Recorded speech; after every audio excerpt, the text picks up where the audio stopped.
Assalamualaikum warahmatullahi wabarakatuh. Bertemu kembali dengan mata kuliah unit proses fisik kimia.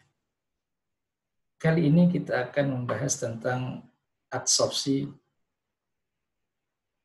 kaitannya dengan aplikasi di bidang teknik lingkungan, khususnya pengolahan air.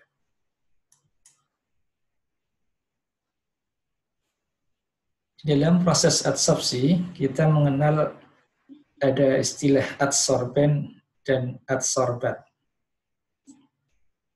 Definisi adsorpsi merupakan serangkaian proses yang terdiri atas reaksi-reaksi permukaan zat padat dengan bahan pencemar yang pada umumnya bersifat cair atau fase liquid.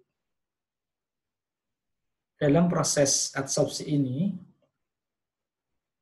adsorbat akan melekat pada adsorben melalui mekanisme reaksi permukaan, yaitu di bagian permukaan zat padat atau adsorben. Aplikasi adsorpsi dalam proses pengolahan air pada umumnya adalah untuk menghilangkan substansi yang bersifat terlarut yang berada di dalam air atau air limbah, yang dihilangkan dengan adsorben. Sebagai contoh adalah karbon aktif.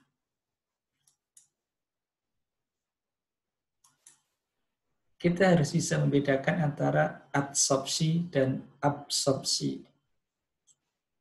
Adsorpsi, sebagaimana penjelasan tadi, merupakan reaksi permukaan antara bahan terlarut di dalam air atau pada fase liquid yang bereaksi di bagian permukaan dari adsorben yang merupakan benda padat.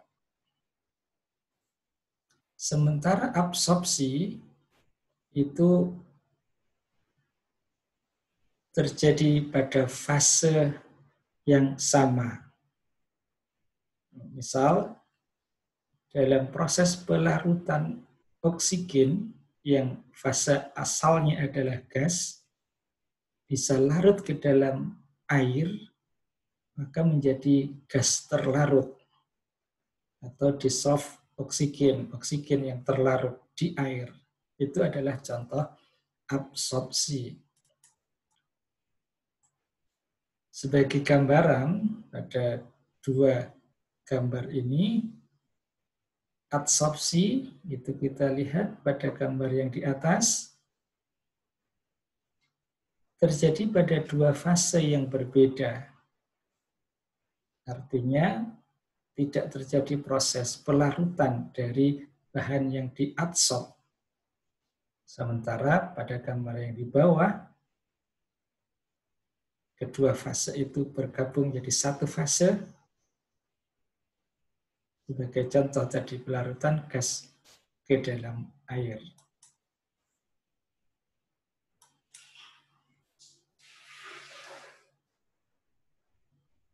Karbon atau karbon aktif sebagai bahan utama dari adsorben pada umumnya bisa dibuat dari bahan-bahan kayu, lignin, coal, lignin, lignit, atau residu dari minyak. Sementara untuk bisa memberi spesifikasi dari adsorben, sering kita karakterisasi dengan ukuran pori, luas permukaan, dan densitas total.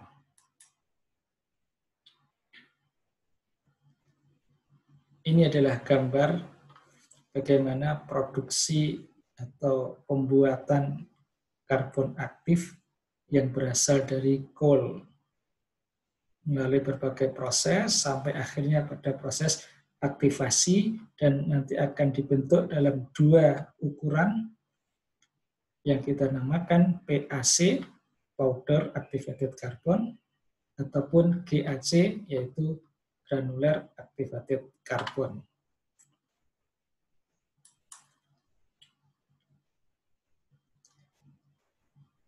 beberapa perbedaan dari sifat atau karakteristik karbon aktif yang dibuat dari 3 macam bahan yang berbeda. Kita bisa lihat di kolom kedua, ketiga, dan keempat. Ketiganya memiliki karakteristik yang berbeda. Artinya dengan bahan yang berbeda akan menghasilkan karakteristik yang berbeda pula.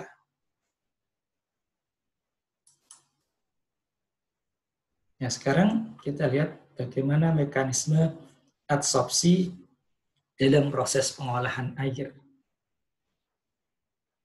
Ada 3 mekanisme. Yang pertama adalah adsorpsi fisik. Yang kedua, adsorpsi kimia. Yang ketiga, adsorpsi pertukaran. Adsorpsi fisik. Pada reaksi adsorpsi fisik ini, terjadi reaksi permukaan atau gaya tarik-menarik secara fisik. Sering kita sebut sebagai gaya van der Waals.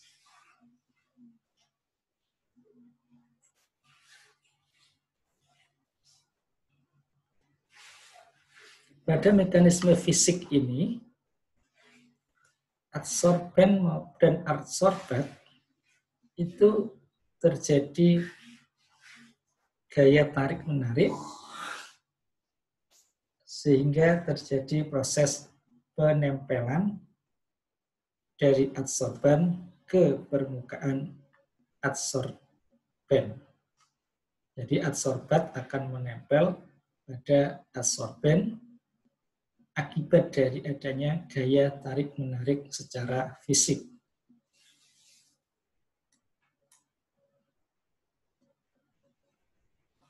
Berbeda dengan adsorpsi fisik, pada adsorpsi kimia ini ada keterlibatan reaksi kimia. Jadi ikatan antara adsorben dengan adsorbat terjadi karena adanya ikatan kimia. Ya, karena ada muatan yang berlawanan, maka terjadilah ikatan. Sebagai contoh, misal di dalam adsorben bagian permukaannya bermuatan positif, maka dia akan menarik polutan yang berada di air atau dalam fase liquid yang bermuatan negatif. Maka terjadilah ikatan antara muatan positif dengan muatan negatif. Artinya terjadi ikatan kimia.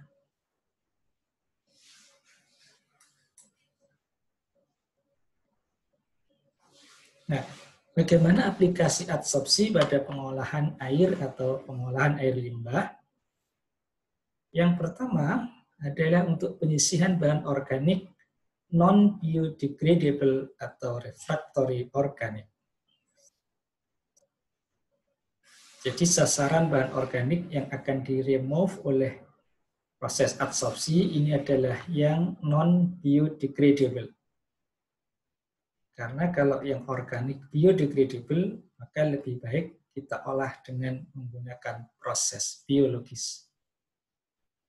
Yang kedua adalah untuk penyisihan bau, rasa, dan warna. Ketiga sifat ini pada umumnya disebabkan oleh keberadaan organik.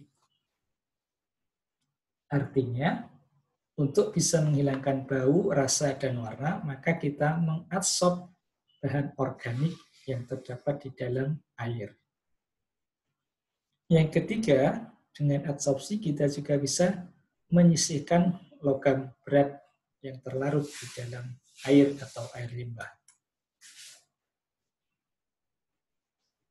Ada beberapa faktor yang mempengaruhi proses adsorpsi. Yang pertama adalah kelarutan.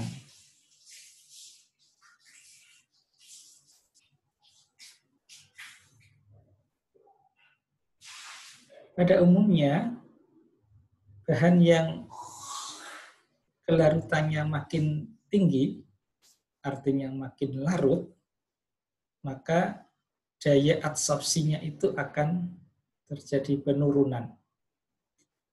Nah, ini berbeda dengan proses pelarutan. Kebalikan. Yang kedua, dipengaruhi oleh pH.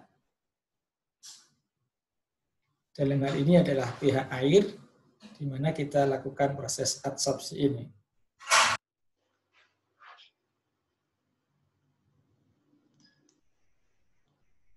Yang ketiga adalah temperatur. Jadi proses adsorpsi akan terjadi dengan baik itu pada temperatur tertentu. Pada umumnya, makin tinggi temperatur, daya adsorpsi itu makin berkurang. Yang keempat, keberadaan solut lainnya. Solut ini adalah bahan yang larut atau yang dilarutkan pada pelarut atau solvent.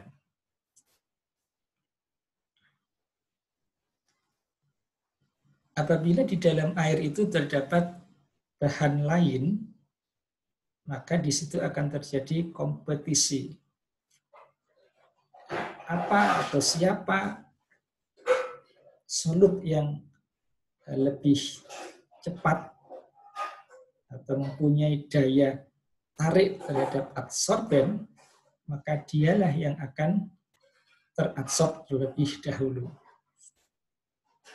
Karena itu ketika kita mengadsorb bahan yang kandungannya hanya satu macam polutan, tentu berbeda dengan ketika kita mengadsorb dengan banyak polutan di dalam air.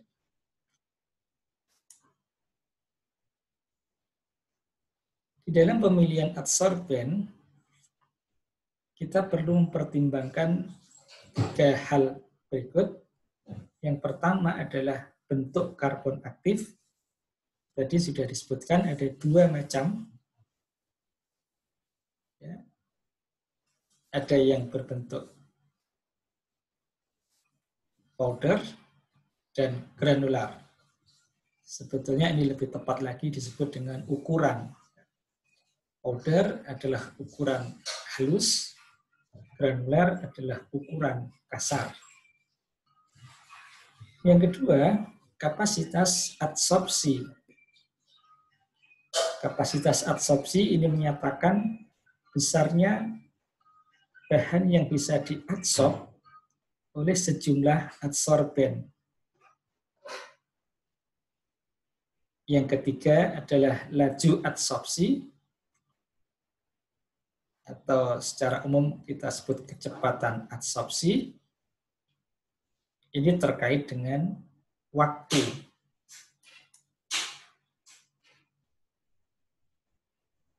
Nah, ini adalah bentuk adsorben, bubuk atau powder. Kita bisa lihat gambar di bawah. Yang ini adalah bentuk bubuk. Yang kedua, bentuk butiran, gambar yang tengah ini. Sementara bentuk yang lain ada extruded, yaitu memanjang seperti ini.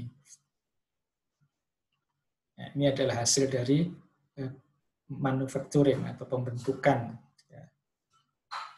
tidak secara alami.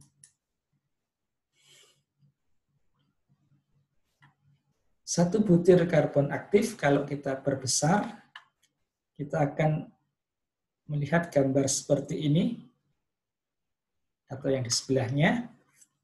Jadi yang kita lihat di sini adalah terdapat rongga. Dari satu butir ini, di dalamnya ada rongga. Di dalam rongga-rongga inilah adsorpsi itu akan terjadi selain di permukaan. Artinya rongga ini kita bisa sebut sebagai permukaan.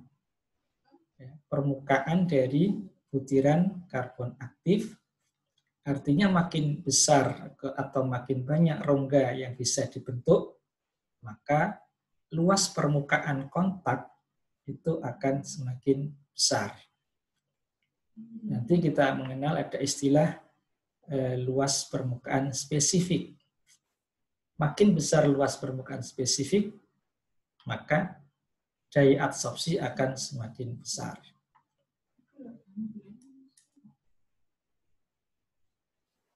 Nah, aplikasi untuk karbon aktif dalam bentuk powder, kita bisa lihat gambar yang atas dan yang di bawah.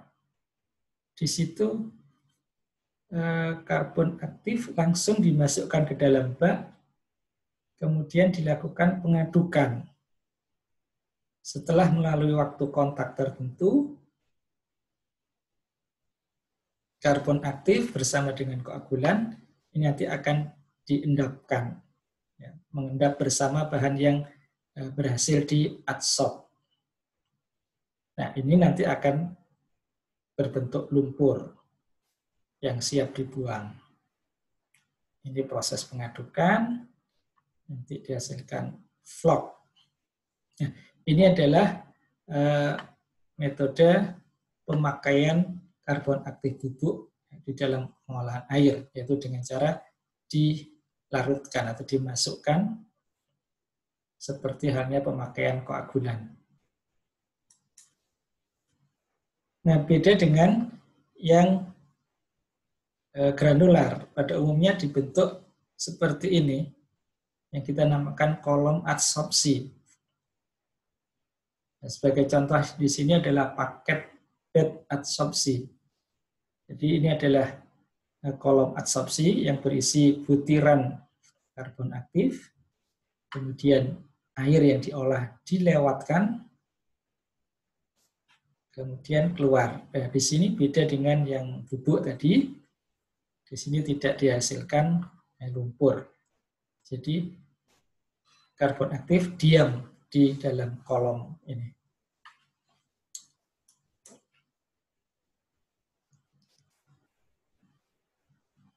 Berikutnya yang kedua tadi adalah faktor yang mempengaruhi adsorpsi adalah kapasitas adsorpsi. Atau bisa juga disebut dengan loading.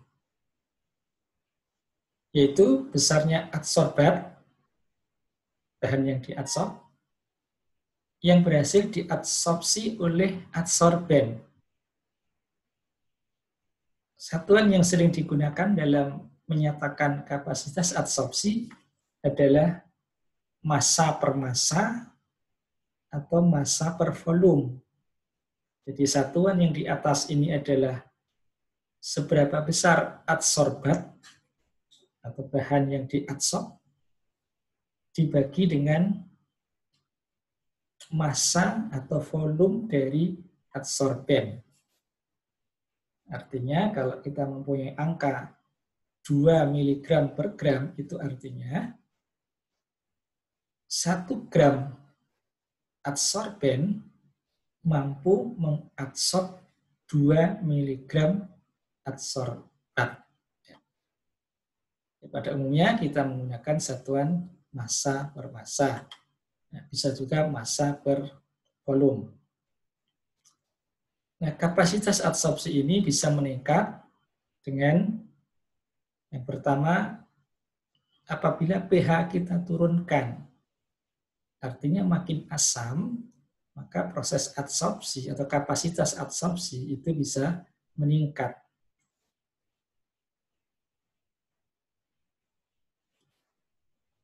Namun tidak makin turun makin baik, tentu akan kita dapatkan pada pH tertentu. Ya.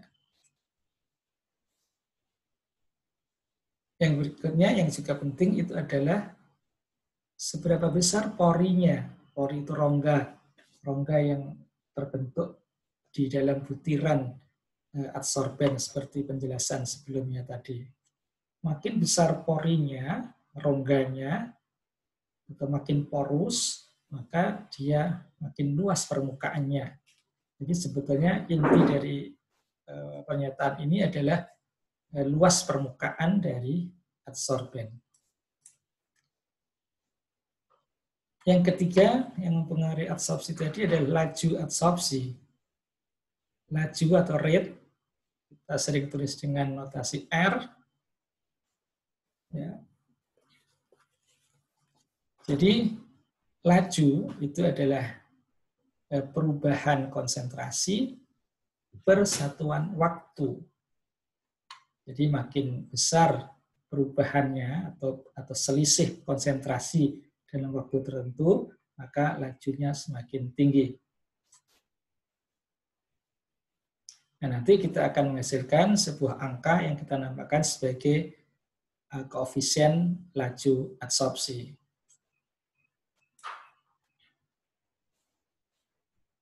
Nah, dalam aplikasinya di dalam pengolahan air, kita bisa operasikan dengan cara batch. Artinya tidak ada aliran. Di dalam bak yang tidak ada aliran masuk dan aliran keluar, kita operasikan, atau dengan sequencing batch reaktor.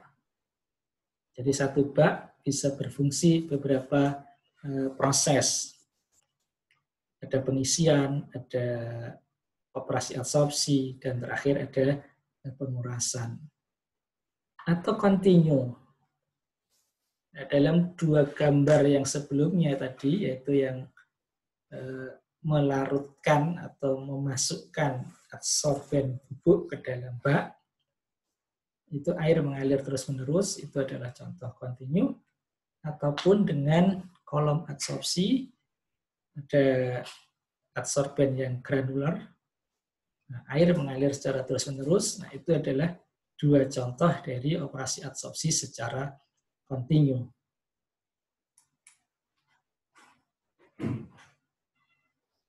Nah, ini adalah adsorpsi secara batch, skala laboratorium. Jadi melalui peralatan seperti ini, shaker ini namanya. Jadi ini nanti bergerak seperti dikocok begitu. Nah, ini dioperasikan pada umumnya 24 jam atau tergantung pada bahan yang digunakan. Maksudnya adsorbennya apa dan adsorbatnya apa, itu akan sangat mempengaruhi waktu. Ini namanya adalah waktu equilibrium.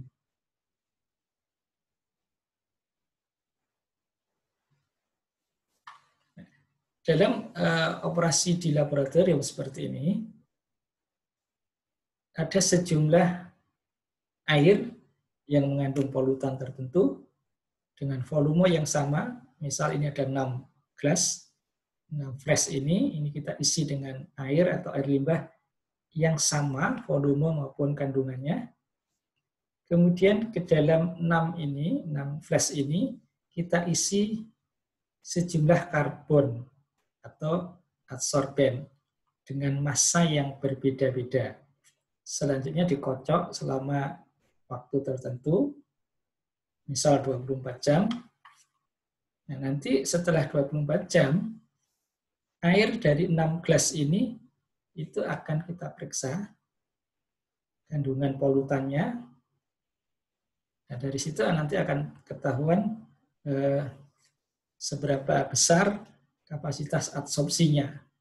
Tentu secara teoritis makin besar karbon atau adsorben yang kita masukkan, maka akan terjadi penurunan kadar polutan yang paling besar. Nah, jangan lupa ada satu flash yang nanti tidak perlu kita beri karbon, itu sebagai kontrolnya. Jadi tanpa dilakukan proses adsorpsi, apakah terjadi penurunan kadar polutan atau tidak, itu sebagai kontrolnya.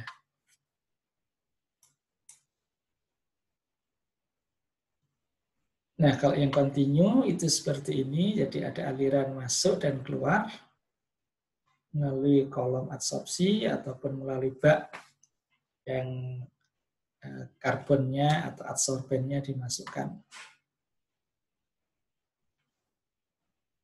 Nah, seperti ini. downflow, atau ini upflow, ini downflow seri, ini downflow secara paralel. Kemudian apa isi dari kolom adsorpsi atau bentuk dari kolom adsorpsi itu adalah seperti ini, tabung, di mana kita isi karbon di dalamnya. Kemudian nanti ada perpipaannya sebagai sarana untuk pengaliran air atau air limbahnya.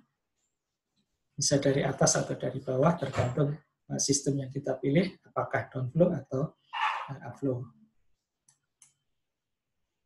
Nah, dalam skala besar, kita bisa lihat seperti ini. Nah, ini sudah skala sebenarnya ya, bukan lab scale. Nah, ini contoh atau gambar dari karbon aktif yang berbentuk granular ya. Ini tentu granular juga, karena yang berupa tabung itu kita isi yang granular dengan sistem yang kontinu atau melalui paket ya, sistem paket bed.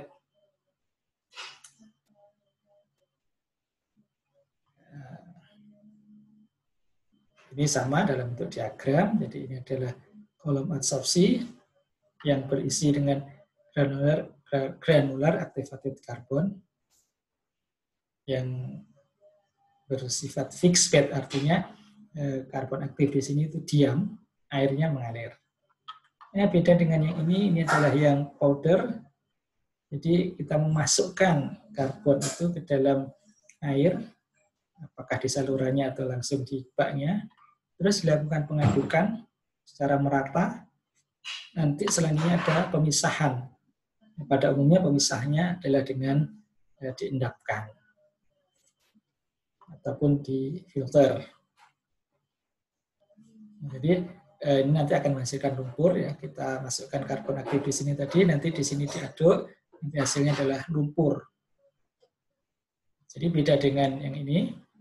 Kalau yang granular itu membentuk fixed bed. Jadi ini karbon aktifnya itu diam berada di dalam kolom di sini. Tapi kalau di sini yang powder itu karbon aktifnya ikut dalam aliran air. Nah, ini contoh gambar kolom adsorpsi ya, yang berisi karbon aktif dalam skala besar, skala industri. Oke, ini yang granular juga dalam skala besar.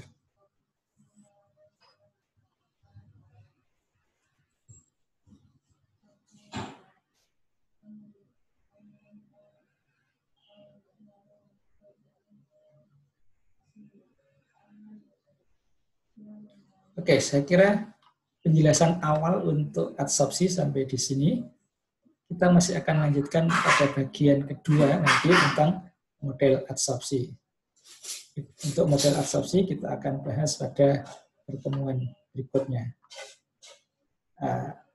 Untuk bagian pertama ini saya cukupkan sampai di sini. Jika ada hal-hal yang perlu kita diskusikan, silakan sampaikan pertanyaan pada kolom komentar. Terima kasih.